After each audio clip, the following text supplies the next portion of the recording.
ताज तला थोड़ी देर पहले जो आपने देखा उससे आपको आज के मौजू का तो अंदाजा हो ही गया होगा। जी हाँ, हाल ही में पाकिस्तानी सिनेमाओं में जो बैन लगा था हुकूमत की तरफ से कि इंडियन फिल्म की नुमाइश नहीं की जा सकती, कुछ चीज़ों को अलट पलट करने के बाद वो बैन उठा लिया गया। इस पर बाज़ जगहों से एतराज़ भी आया और कुछ हल्के ऐसे हैं जिन्होंने इसको अप्रिशिएट भी किया है। लेकिन आज के प्रोग्राम का मौजू है कि वाकई ही हमारे मुल्क में इंडियन कंटेंट की इजाज़त होनी चाहिए, पाकिस्तानी सिनेमाओं में इंडियन फिल्में चलनी चाहिए और पाकिस्तानी एक्टर्स जो जाकर वहाँ पर फिल्में करते हैं और ख़ुद के लिए इसको एजाज़ समझते हैं, क्या ऐसा होना चाहिए? ये आज हमारा मौजू रहेगा।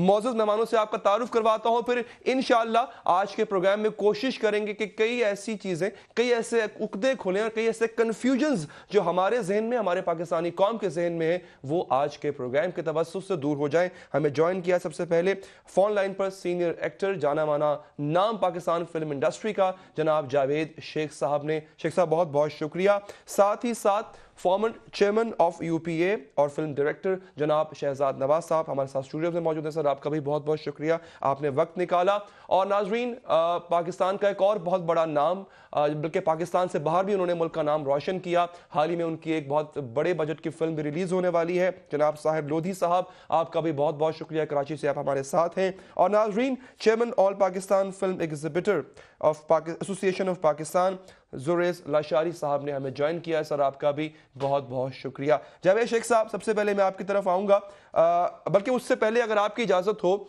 तो मैं एक और चीज़ नाज़रीन को दिखाना चाहता हूँ। जो नफ़रत, जो हेट्रेड इंडियन मूवीज़ में पाकिस्तानियों के लिए, पाकिस्तान के लिए पोर्ट्रे करने की कोशिश की जाती है, भले वो उसमें कामयाब हों या ना हो, लेकिन मैं आपको एक झलक उसकी दिखाना चाहता हूँ, फिर हम इस गुफ्तगू को आगे बढ़ाएंगे। बंटवारे पोर है, लेकिन उनकी तरफ से एक कोशिश है। जावेद शेख साहब, सबसे पहले सर आपकी तरफ ही आऊंगा। आपने बहुत काम भी किया है इंडियन फिल्म इंडस्ट्री में, बहुत पजीराई भी आपने पाई है। जो हालिया सिचुएशन है, इंडियन फिल्मों पर जो बैन लगता है, उठ जाता है, फिर लग जाता है, अभी के लिए आप क्या समझते हैं? Sir, right move, right decision, ये बैन रहना चाहिए था या उठा देना बेहतर है? बिस्मिल्लाहिर्रहमानिर्रहीम। मैं तो ये कहूँगा कि राइट टाइम पे राइट डिसीजन है।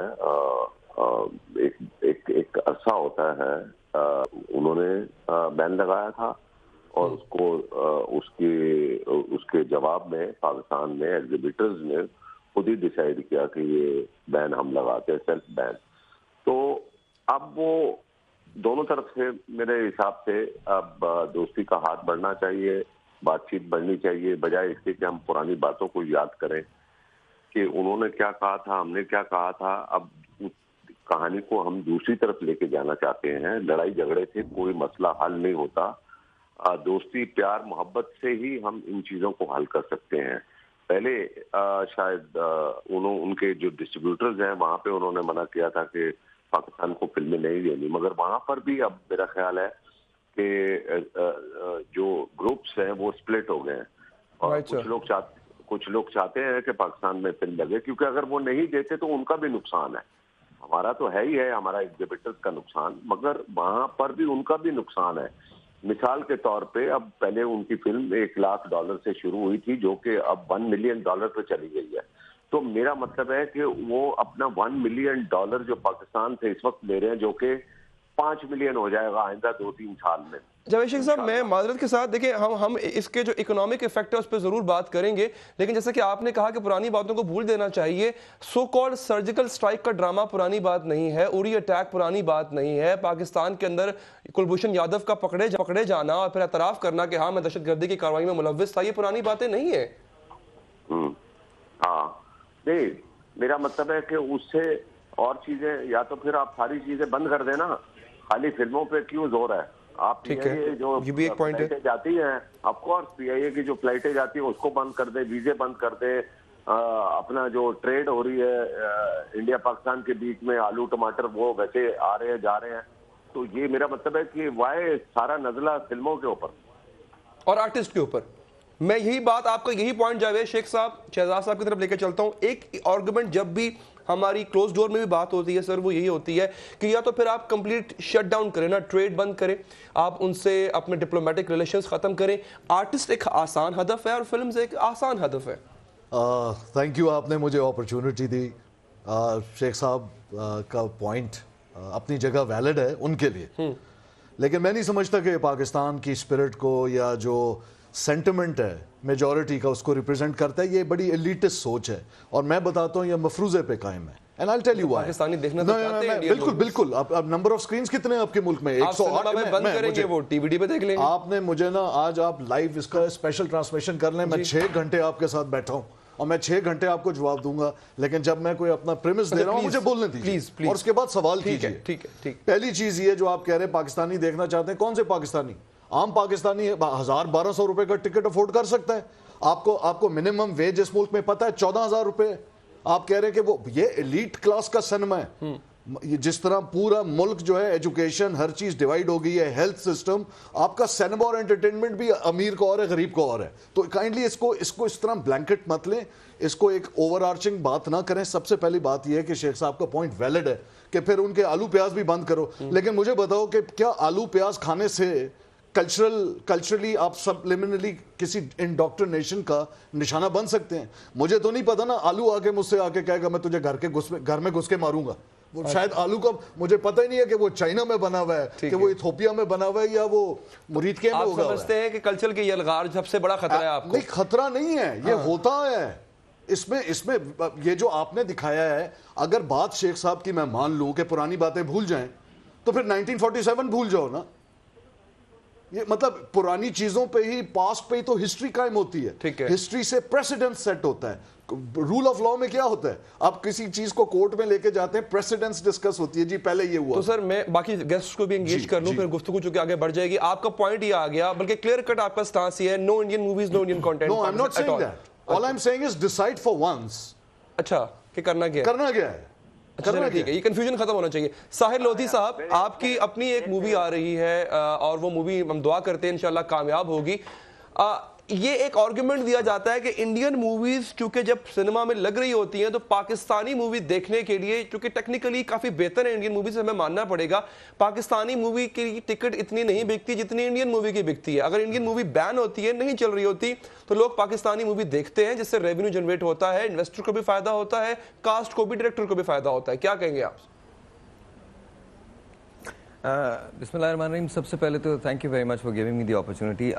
जावेद साहब को सलाम, शहजाद साहब को सलाम, तमाम लोगों को जो आपके स्टूडियोज़ में हैं। I don't feel competent enough to actually talk about anything of that such grave matter, लेकिन आपने पूछा है तो मैं आपको बताऊं कि देखिए, अभी मैं शहजाद साहब की बात से बहुत इत्तफाक करता हूँ, एग्री करता हूँ कि सिनेमा जो है एलीट सिनेमा है।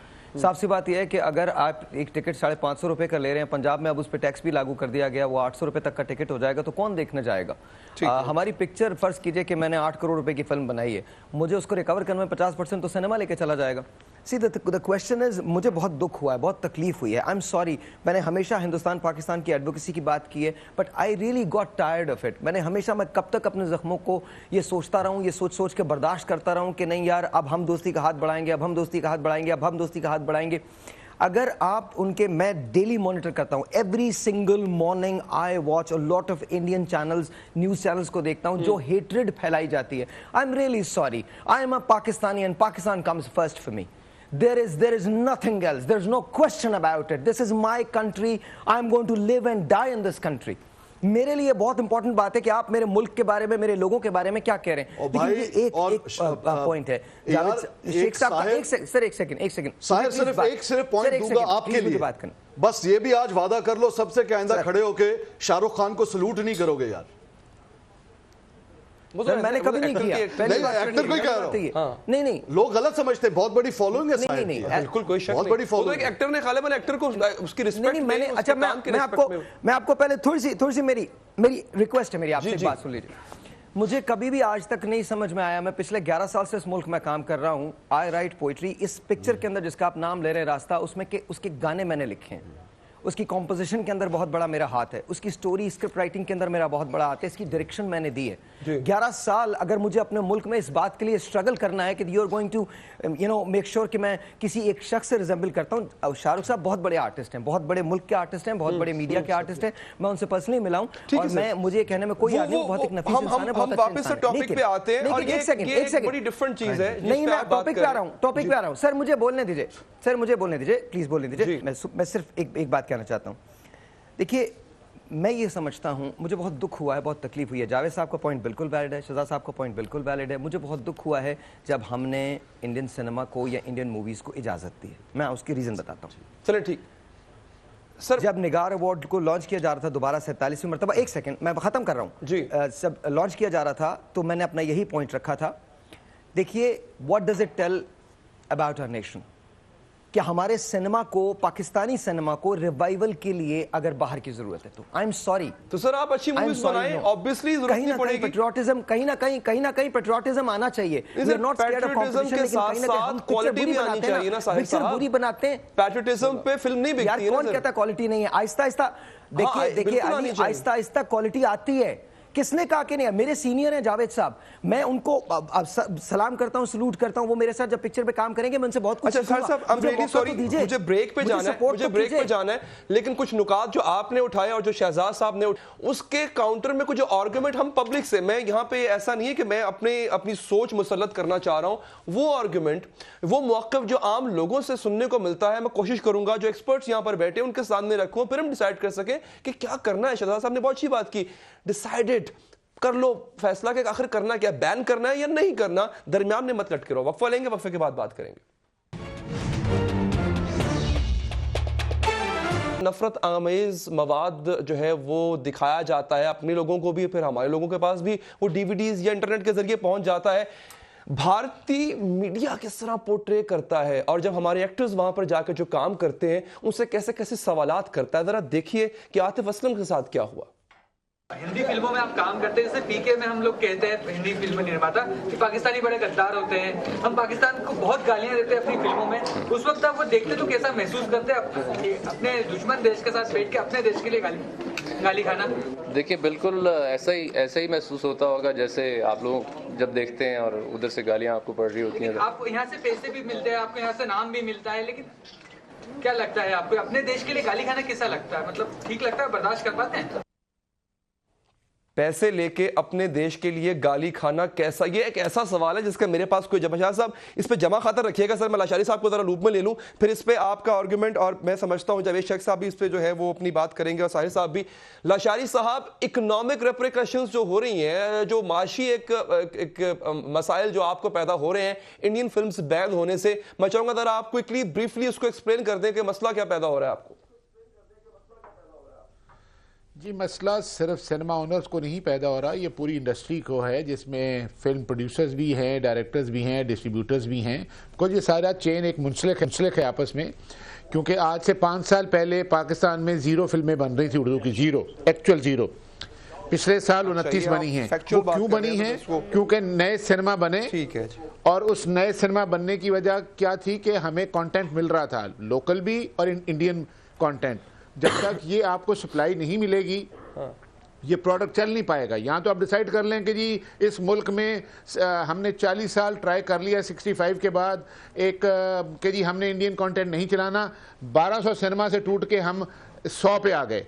ये रिजल्ट निकाला हमारी लोकल प्रोडक्शन ने, एंड अनफॉर्चुनेटली वो ना होता तो ये हमें कोई ज़रूरत नहीं। जिस दिन अभी ये नर्सरी पैदा हुई है, फिल्में बना रहे हैं, इंशाल्लाह बनाएंगे अच्छी, जब ये इतनी ज़्यादा बना लेंगे तो हम बंद कर देंगे कंटेंट। अभी आज जरूरत है, अनएम्प्लॉयमेंट भी पाकिस्तानी फिल्म आपको उतनी, लाशारी साहब क्या कमाई करके नहीं दे पाती है? वैसे तो नॉन फैक्ट है, लेकिन मैं आपके मुंह से सुनना चाहूंगा। नहीं बिल्कुल नहीं, इट इज नॉट सफिशिएंट। कमाई करती है लेकिन 52 वीक्स होते हैं, मल्टीप्लेक्स सिनेमा है, आपको 4-4, 5-5 फिल्में हर वीक में चाहिए, जो कि पाकिस्तान नहीं सपोर्ट कर सकता। एक साल में बननी चाहिए। क्वालिटी की बात, मैं सिर्फ क्वांटिटी की बात कर रहा हूँ। ठीक है, वो नहीं बना पा रहे ना, टाइम लगेगा ना जी, अभी तो ये काम शुरू हुआ है। एग्जैक्टली यही पॉइंट है सर कि टाइम लगेगा। शहजाद साहब, 2000 में बैन उठा था, 65 में जो लगा था 2002 में। अच्छा, उस दौरान जो मूवीज बनी वो क्या बनी वो आपको ही पता है, हमें ही पता है। जब बैन उठा और कंपटीशन आया पाकिस्तानी फिल्म इंडस्ट्री में, तो तब हमारी मूवीज भी अच्छी होना शुरू हुई। आपने या हमने क्या तीर मार लिया उस दौरान जब बैन लगा? मैं आपको पहले तो थोड़ा सा रेट्रोस्पेक्ट, इनकी बात ठीक है। पहली बार भी फिल्म एग्जिबिटर्स थे जिन्होंने यूनिलैटरली बैन किया था 65 के वॉर के बैकड्रॉप में, और इस बार भी उन्होंने किया। तो जो एक गैर फाल बॉडी है ना, पाकिस्तान फिल्म प्रोड्यूसर्स एसोसिएशन, वो गायब है। पहले भी गायब थी, अब भी गायब है। ये 50% के स्टेक होल्डर हैं, इनको ये नहीं फर्क पड़ता फिल्म मेकर की फिल्म अच्छी है बुरी है, अच्छी होगी उनकी मिनिमम सिनेमा की ऑक्यूपेंसी पूरी होगी सीटों की, ये फिल्म चलाए रखेंगे, इनको क्या फर्क पड़ता है। आज अगर इतनी बड़ी पॉलिसी डिसीजन गवर्नमेंट ने ली है, पहली चीज तो मुझे मेरी मिनिस्टर ऑफ इंफॉर्मेशन ये बताए कि वो किन स्टेक होल्डर्स की बात कर रही है जिनको टेबल पे लाई।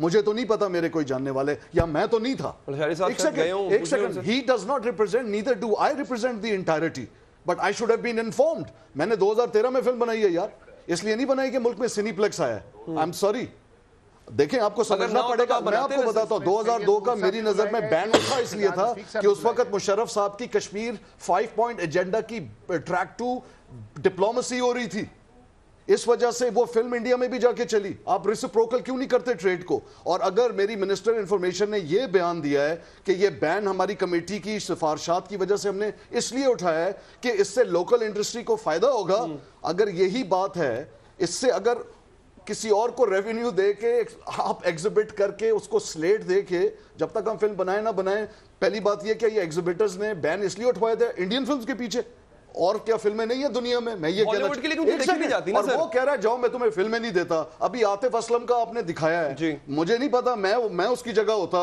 तो मैं क्या करता यार, आई डोंट नो। अल्हम्दुलिल्लाह, इसलिए नहीं है कि मुझे कोई इंडिया से प्रॉब्लम है, वो कहते हैं पैसे लेके गालियां मैं ये कह रहा हूं कि कश्मीर के इशू को आप इससे सेपरेट नहीं कर सकते कि यार फिल्म पे नजला क्यों घुसता है, क्योंकि indoctrination, information operation, narrative war सारी की सब 1956 के अंदर CIA हॉलीवुड में घुसा है भाई, कोई वजह है ना। ये घर में घुस के मारेंगे जो उसकी लाइन है जिस पे हम हंसते थे, तो ये एक सेकंड की घर में घुस के मारेंगे की जो बात कर रहे हैं, ये आज हमारे घर के अंदर ही तो घुस के मारा इन्होंने, और क्या किया। एक बड़ा अहम पॉइंट है, एक अहम पॉइंट वो फिल्म नहीं देना, एक बड़ा अहम पॉइंट है घर में शेख साहब ने ये कहना चाह रहे हैं अपनी बात खत्म कर दूंगा, मैं चुप बैठ जाता हूँ। कभी तो जावेद शेख साहब भी वो एक एग्जिबिटर है ना, पहले फिल्म मेकर का पॉइंट ऑफ व्यू ले लेना, उनको फर्क नहीं पड़ता। टाइम चुके हमारे पास बहुत कम है जी, मैं तेज बता रहा हूं भाई। वो ये कह रहे हैं कि $1 मिलियन जो है रेज हो गया बाहर 100,000 से प्रोक्योर करने का राइट। जो नया बैन उठा है उसके अंदर आपको प्रूफ दिखाना पड़ेगा आपने राइट्स लिए हैं, मिनिस्ट्री ऑफ कॉमर्स को और of course ministry of culture, उसको इंफॉर्मेशन एंड नेशनल हेरिटेज को। आपके आइन का आर्टिकल 28 किधर है, मैं पूछ रहा हूं आपसे। आपका मुल्क का आइन 28 क्या कहता है, आपका आर्टिकल 251 क्या कहता है? Is this not in contradiction with that? बिल्कुल ठीक है। मैं जावेद शेख साहब बड़ी देर से लाइन पर वेट कर। जावेद शेख साहब, एक बड़ी हालांकि बिलो द बेल्ट बात थी जो भारतीय सहाफी ने आतिफ असलम से कही कि आप पैसे लेके हमसे फिर हमारे ही देश में गालियां खाते हैं। और दूसरा आर्गुमेंट जो ये आ रहा है सर कि 2002 से पहले वाली पोजीशन अगर सिनेमास की हो जाती है तो फिर क्या शहजाद नवाज या साहिर लोधी या जावेद शेख फिल्म बनाएंगे? ये सिनेमास आज इस नहज पर हैं कि आप फिल्म बना रहे हैं?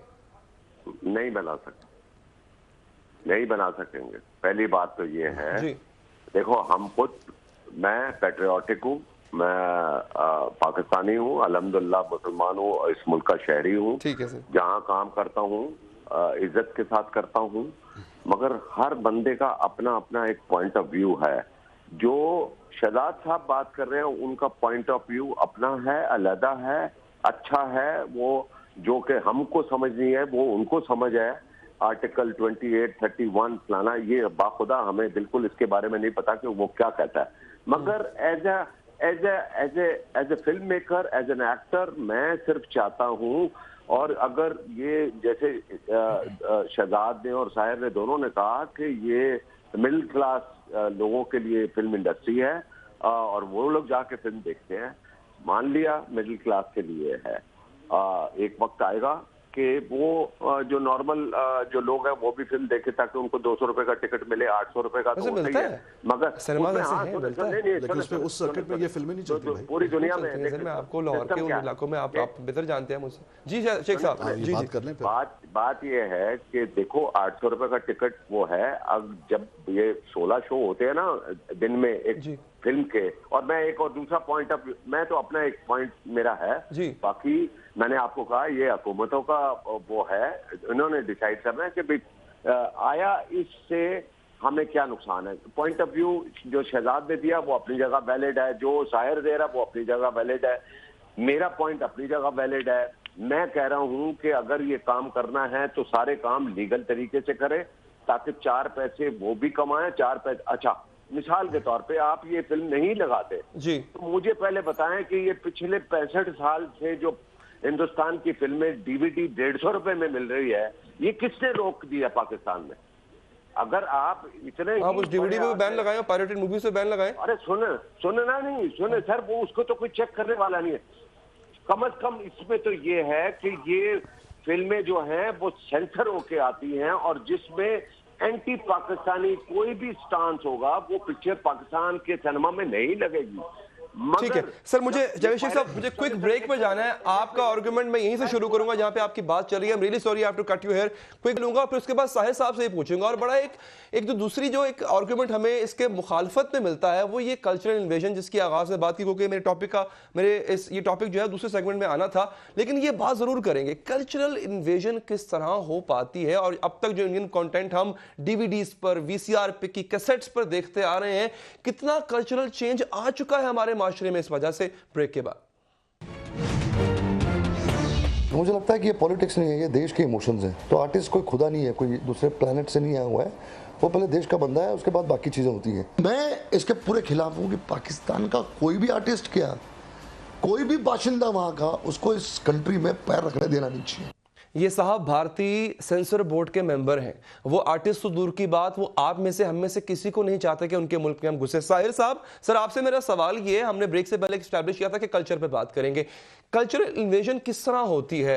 आर्गुमेंट ये दिया जाता है कि हमारी फिल्मों में भी उस तरह से नाच गाना हो रहा है जैसा कि इंडिया में होता है। हमारी फिल्म में भी एक लड़का एक लड़की होती है, दोनों को प्यार होता है, दोनों घर से बगावत करके या भाग के शादी करते हैं, आइटम नंबर उधर भी होता है, इधर भी होता है। तो मुख्तलिफ क्या है, किस तरह की कल्चरल इन्वेजन हो रही है सर? देखिए, पहली बात तो ये कि शायद इसमें किसी हद तक तो बात दुरुस्त है कि हो सकता है कल्चरल इन्वेजन होती हो, इस सेंस में कि थोड़ा सा उनका कल्चर हमें पता चल जाता है, और हमारे ड्रामे एक अरसे तक हिंदुस्तान में देखे जाते रहे, हमारा कल्चर उन तक भी पहुंचा है। कमर्शियल फिल्म्स कहीं की भी हों, चाहे वो हॉलीवुड की हों या बॉलीवुड की हों या फिर वो हमारी वाली फिल्म्स हों, वो तकरीबन एक जैसी होती हैं। इस पर बहुत सारी काउंटर आर्ग्यूमेंट्स हो सकती हैं for the sake of argument, लेकिन रियलिटी और फैक्ट्स जो हैं वो यही हैं कि जाहिर है अगर आप एक कमर्शियल पिक्चर बनाएंगे तो कमर्शियल पिक्चर में जो लोग देखना चाहते हैं आप वही दिखाएंगे। सो मच सो अगर आप हॉलीवुड की पिक्चर्स ले लें तो जितने भी एवेंजर सीरीज़ हैं या दूसरी जो और एक्शन फिल्म्स हैं वो ज़्यादा चलती हैं, रोमांस चल जाता है, कॉमेडी ज़्यादा चल जाती है, आर्ट फिल्म्स को कम देखा जाता है। बहुत ज़्यादा डिफरेंट कुछ नहीं होता, कहानियाँ रिपीट होती हैं, इंस्पिरेशंस मिलती हैं एक्टर्स को तो आई थिंक ये किसी हद तक बात दुरुस्त नहीं है कि कितना कल्चर इन्वेजन है। आई थिंक आज भी हम लोग बहुत स्ट्रांगली इंटैक्ट हैं अपनी कंट्री से, अपने मुल्क से, अपने लैंड से। हाँ, लाशारी साहब की बात बिल्कुल दुरुस्त है, टाइम लगेगा, Aahista Aahista slowly and gradually. देखिए, हमको जज्बात को अलग हटा के रखना पड़ेगा। मैं खुद ये बात कहता हूँ कि मुझे दुख हुआ है, मुझे तकलीफ हुई है इस बात की कि इंडियन फिल्म पे बैन उठा। इसलिए नहीं कि मैं इंडिया के खिलाफ हूँ या इंडिया से दोस्ती के खिलाफ हूँ या उनकी एडवोकेसी नहीं करता, हमेशा की है मैंने एडवोकेसी। मैं एक्चुअली ऑनेस्टली मेरा एक पॉइंट ऐसा आया जब मैं थक गया, जब वो सर्जिकल स्ट्राइक हुई, जब LOC की बात हुई तो मैं थक गया। उस पर ये बयानात मिले कि हम तो आपको इतना बताइएगा सर, हमारे एक्टर्स को बताइएगा, आप इस बैन को परमानेंट चाहते हैं या जब तक हालात ऐसे हैं तब तक चाहते हैं? देखिए, मैं ये चाहता हूँ कि बात हो बराबरी की। पाकिस्तान दुनिया के किसी मुल्क से कम नहीं है, चाहे वो हिंदुस्तान हो या अमेरिका हो, बात हो बराबरी की। टेबल दोनों के लिए एक जैसी होनी चाहिए। कोई भी हमारा बिग ब्रदर बन के नहीं रह सकता इस रीजन के अंदर, और कहीं भी नहीं रह सकता। आपका पॉइंट आ गया शहजाद साहब, अगर बराबरी की बात कर रहे हैं, अगर इंडिया भी पाकिस्तानी कंटेंट फ्रीली और खासतौर पर मूवी चलाना शुरू कर देता है, यूर ओके कि फिर यहाँ पे मैं सिर्फ छोटे तेज पॉइंट कहता हूँ। नंबर 1 ये है कि ये बैन उठाया किस प्रेमिस पे, उस पे वापस आऊंगा। आपका मेन सब्जेक्ट ये था कि जी उससे हमारी इंडस्ट्री को फायदा होगा। तो फिर ये हुकूमत ने जो ऑटोमोबाइल इंडस्ट्री को प्रोटेक्शन दी हुई है, जो गाड़ियां इंपोर्ट करते हैं उस पर टैक्स लगा के हटा दो ना। लोकल इंडस्ट्री को प्रोटेक्शन किस तरह दी हुई है? डिलीशन प्रोग्राम के थ्रू कि जो लोकली मैन्युफैक्चर्ड कार्स हैं उनको एक कंपैरेटिव एज मिलेगा वर्सेस इंपोर्टेड कार्स। ठीक है, तो वो पॉलिसी, अगर वो ट्रेड है तो इस ट्रेड में क्या फर्क है? नंबर 1। नंबर 2 भाई, बात ये है कि ये जो हम ओवरऑल बात कर रहे हैं, जिस तरह इन लोगों ने फिल्में बनाई है और हम इनके जो जवाब नहीं दे पाते, वो अभी भी आपको कह रहे हैं हम फिल्म नहीं देना चाहते, ये कह रहे हैं गालिबन दूर होगा। उन्होंने IMPPA ने, उनके जो मोशन पिक्चर प्रोड्यूसर्स एसोसिएशन है, उन्होंने हम पे एक्चुअली पहले बैन लगाया सितंबर में और कहा कि हम इनके आर्टिस्ट के साथ काम नहीं करेंगे। जी, अनटिल उन्होंने एक टर्म यूज किया, अनटिल नॉर्मल सी रिटर्न्स। और उन्होंने कहीं क्वालिफाई नहीं किया कि नॉर्मलसी का मतलब क्या है। एग्री करते हैं कि नॉर्मलसी अगर रिटर्न होती है तो ऐसा नॉर्मलसी जब तक कश्मीर यार सॉल्व नहीं होगा कैसे हो सकती है। और मुझे ये बताएं, ये जितने हमारे फिल्म एग्जिबिटर्स हैं यार, ये एस्केलेशन सितंबर में जब उन्होंने पहले बैन किया, हमने तो अक्टूबर में रिएक्ट किया है। तो उन्होंने एलओसी के अंदर फिर हो जाएगी कल Kashmir is a burning issue. Sir उनके पांडे बिक रहे हैं ना, और जनाब अभी फिर 5 फरवरी आने वाला है, कश्मीर डे आने वाला है। अगले सेगमेंट में आप इस पे शुरू कीजिएगा। मैं लशारी साहब को बहुत टाइम हो गया। लशारी साहब, सर नुकसान बेशक अपनी जगह आपको हो रहा है, लेकिन जैसे कि आपने खुद का टाइम लगेगा तो थोड़ा वेट कर लें, पाकिस्तानी फिल्म इंडस्ट्री वहां तक पहुंच जाएगी जहां पे आपको प्रॉफिट आना शुरू हो जाए। जी, मैं पहली बात तो ये क्लियर करूं कि ये बैन सिनेमा ओनर्स ने लगाया, खुद गवर्नमेंट ने बिल्कुल नहीं लगाया। बिल्कुल गवर्नमेंट ने अपनी पॉलिसी को जो पहले चल रही थी उसको कंटिन्यू किया। और ये वाहिद इंडस्ट्री है सिनेमा की जिन्होंने सॉलिडारिटी शो की। किसी और ट्रेड वाले ने बंद नहीं किया कि जी हम बंद कर देते हैं, आज के बाद हम इंडिया से कोई काम नहीं करेंगे। We were the only one and it has been appreciated at all forums. और गवर्नमेंट रियलाइज करती है कि जी इतने सिनेमाज बंद हो गए, 5000 के करीब अनएम्प्लॉयमेंट क्रिएट हो गई। आप ही से आऊंगा माजरत के साथ, मुझे बोल लेने देना जी, फिर बात कर लेने देना। सर मैं आप ही से स्टार्ट करूंगा, वापस आऊंगा, आप ही से स्टार्ट करूंगा, आप यहीं से आर्गुमेंट स्टार्ट कीजिएगा। आई एम रियली सॉरी, मुझे क्विक ब्रेक में नाज़रीन जाना है, वक्फे के बाद यहीं से आर्गुमेंट शुरू करेंगे कि इससे जो नुकसान है, अगर तो ये बैन रहता है तो किस तरह से उस नुकसान को पूरा किया जा सकता है। ब्रेक के बाद रह गई थी ब्रेक से पहले।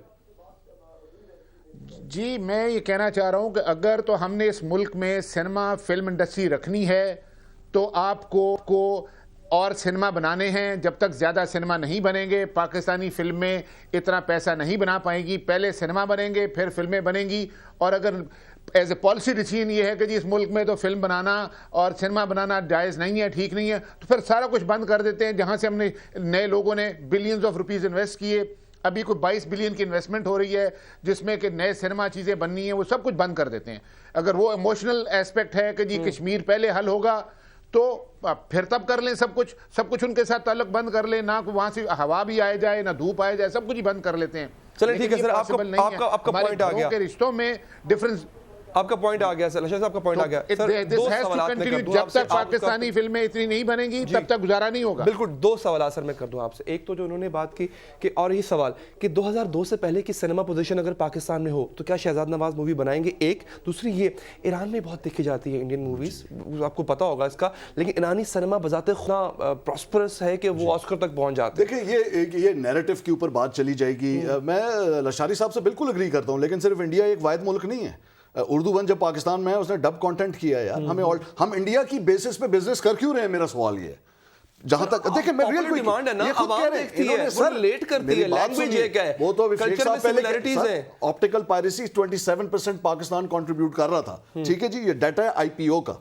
बात आते हैं कि इन्होंने सही कहा कि पहली बार भी एग्जिबिटर्स ने बैन किया था, थैंक यू फॉर दैट। इस बार भी इन्होंने बैन किया, thank you again for that. और वाकई ये वाहिद लोग हैं वर्सेस टेलीविजन को तो पैमरा का डंडा हुआ तो हुआ था। अब सवाल मेरा ये है, इस बार फिर बैन उठाया क्यों? अगर बैन जिस वजह से लगाया था में जा रहे थे सर। ना तो फिर पैसे की वजह से लगाया ना, तो वो तो मान रहे हैं। अब तो पहले बैन लगाया क्यों? दूसरी बार खुद लगाया ना, यूनिलैटरली वॉलंटरली बैन लगाया। किस बात पे लगाया?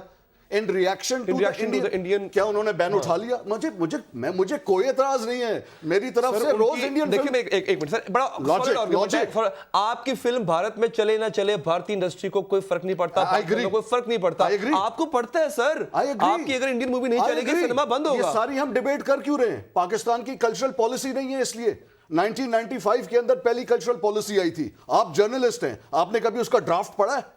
आपने नहीं पढ़ा होगा। आप अभी गूगल पे सर्च करें, आपको ड्राफ्ट नहीं मिलेगा भाई।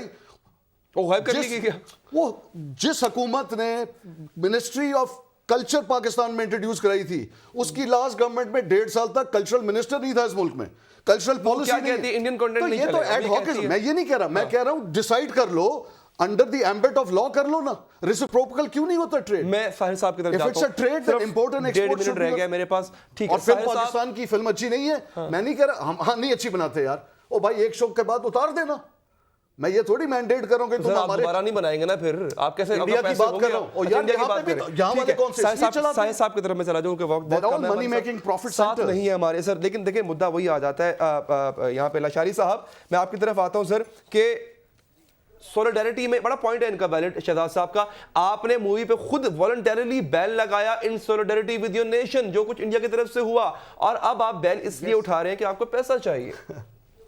वरना वो मुद्दा तो हल की नहीं हुआ। बात नहीं है, हम रोजगार प्रोवाइड कर रहे हैं, लाखों लोग हमारे साथ मुंसलिक हैं। अगर आप कहते हैं कि बेरोजगारी क्रिएट कर दें और बंद कर दें सारा कुछ, तो कर दें बंद। गवर्नमेंट डिसाइड कर दे कि जी कोई आज के बाद इंडियन ट्रेड नहीं होगी, हमें कोई प्रॉब्लम नहीं है। लेकिन ये हम सोचते नहीं है, इमोशनल बातें करते हैं, एक्सट्रीमिस्ट बातें करते हैं कि जी कश्मीर पहले हल होगा तो फिर कुछ और होगा। ना करें नहीं, ऐसे ना करें। आप 100 सिनेमा ऑनर्स को हम बचा लेते हैं, बाकी जो नैरेटिव है वो रहने देते हैं, फिर लशारी साहब आप लोगों ने सिनेमा जो 3 हफ्ते या 3 महीने बंद किया था, तब आप क्या जेब से पैसे दे रहे थे? तब आपको रोजगार का ख्याल नहीं आया था कि आप बैन लगा रहे हैं उन लाखों लोगों के रोजगार का?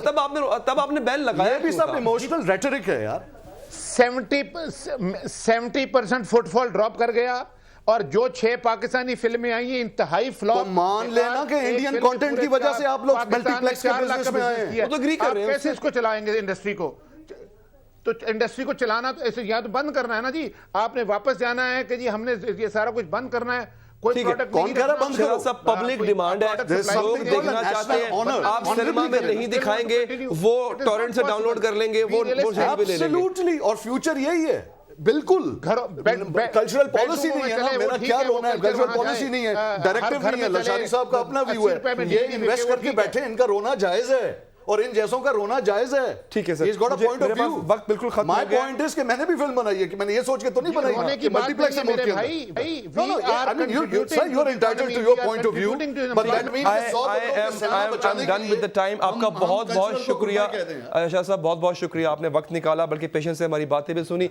साहिल साहब आपका बहुत शुक्रिया, लाशारी साहब आपका भी, और जावेद शेख हमारे साथ इस वक्त नहीं है, आपका भी बहुत बहुत शुक्रिया। मुद्दा सिर्फ ये है, और मैं इस बात से एग्री करता हूँ शहजाद साहब की, कि अपनी हुकूमती सतह पे एक कल्चरल पॉलिसी बनाएं और डिसाइड कर लें, फैसला कर लें कि आखिर हमने करना क्या है। दीजिए इजाज़त, अल्लाह ने के बाद।